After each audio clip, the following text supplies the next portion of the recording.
হয়, মই বৰ্তমান এতিয়া মানে মোৰ কৰ্মসংস্থাপন নোহোৱা হৈছে, কিন্তু মই নিজৰ পেটটো পুহিবৰ কাৰণে, নিজে চলিবৰ কাৰণে মই দিন হাজিৰা কৰিব লগা হৈছে ৩০০ টকাত। মই এতিয়া কাক ক'ম?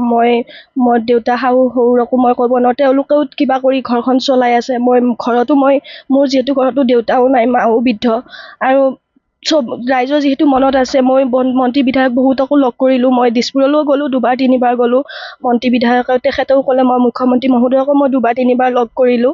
তেখেতেও কিবা এটা আশ্বাস দিছিলে। আৰু আমাৰ এতিয়া মানে আপোনাৰ গৃহমন্ত্ৰী আপোনাৰ চন্দ্ৰমোহন পাটোৱাৰী ডাঙৰ আমাৰ ঘৰলৈ আহিছিলে। তেতিয়াও মোক কৈছিলে, মই যিহেতু মেডিকেলৰ মই পাছ কৰিছোঁ, তাতে মোৰ মেডিকেলতে কিবা এটা দিম বুলি কৈছিলে। মই বহুত একো বিচৰা নাই, মোৰ সৰুকৈ কিবা এটা কৰ্মসংস্থাপন দিয়াটো মই বিচাৰোঁ, কাৰণ মোৰ জীৱনটো বিয়া হ'বলৈ মোৰ 6 মাহ হৈছিলে মাত্ৰ। এতিয়া মই কেনেকৈ কি কৰি চলিম, সেইটো মই মানে মুখ্যমন্ত্ৰী ডাঙৰীয়াৰ ওচৰত মোৰ সম্পূৰ্ণ বিশ্বাস আছে। তেখেতে যিহেতু কিবা এটা ক'লে মানে তেওঁ কৰিও দেখায়, মোৰ সেইখিনি সম্পূৰ্ণ তেওঁৰ ওপৰত বিশ্বাস আছে, আৰু কৰিব বুলি আমি আশাবাদী। আৰু মানে তেওঁ সেইখিনি মোক কৰি মানে মোৰ জীৱনটো বচাওক, সেইখিনি আৰু তেওঁৰ ওচৰত মোৰ প্ৰাৰ্থনা। আৰু এতিয়া কথাটো হ'ল, আমাৰ ক'বাৰ ৰাস্তা একদম কোনো ফালৰ পৰা নোহোৱা হৈ গৈছে। এতিয়া এই আজি মোটামুটি 1.5 বছৰ 2 বছৰ হ'ব। এতিয়া 1.5 বছৰ হ'ল, কিন্তু আজিলৈ বোৱাৰীটোক এটা সংস্থাপন দিম বুলি কৈছিলে অভিভাৱক মন্ত্ৰী আমাৰ মাননীয় চন্দ্ৰমোহন পাটোৱাৰীদেৱে আমাৰ ঘৰতে আহি কৈছিলে।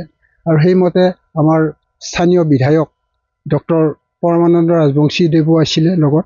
তেখেত সঘনাই আমাৰ ঘৰত সেইকেইদিন আহিয়ে আছিলে। আৰু তেখেতে দিছপুৰলৈ মাতিলে, গ'ল। দিছপুৰতো মন্ত্ৰীক সাক্ষাৎ কৰিলে। তাৰপিছত গোটেইখিনি আমাৰ আলোচনা তাতে গোটেইখিনি কৰিছে। আৰু আমাৰ মাননীয় মুখ্যমন্ত্ৰীদেৱ তেখেতকো অৱগত কৰিছে। তেখেতেও এটা আশ্বাস এটা দিছিলে হ'ব বুলি, কিন্তু আজি পৰ্যন্ত এই চাকৰিটোৰ নামত কোনো এটা সুব্যৱস্থা এটা নহ'ল। আৰু এতিয়া এই ব্যৱস্থাটো এনেকৈ মাৰ খাই যাব নেকি, আমি একো বুজি পোৱা। এই ৰাস্তাটো সিদিনাখন আমাৰ মাননীয় অভিভাৱক মন্ত্ৰী চন্দ্ৰমোহন পাটোৱাৰীয়ে এই ৰাস্তাটো কৰি দিম বুলি কৈছিলে। আৰু এই ৰাস্তাটো অলৰেডি বিধানসভাত উত্থাপন হৈছে, এইটো চেংচন হৈ আছে ৰাস্তাটো। কিন্তু আজি 1.5 বছৰ আগত এই ৰাস্তাটো চেণ্ড গ্ৰেভেলখিনি মাটিখিনি পেলাই চেণ্ড গ্ৰেভেলটো দি থ'লে, কিন্তু আজিলৈ কোনো এটা ব্যৱস্থা কৰা নহ'ল।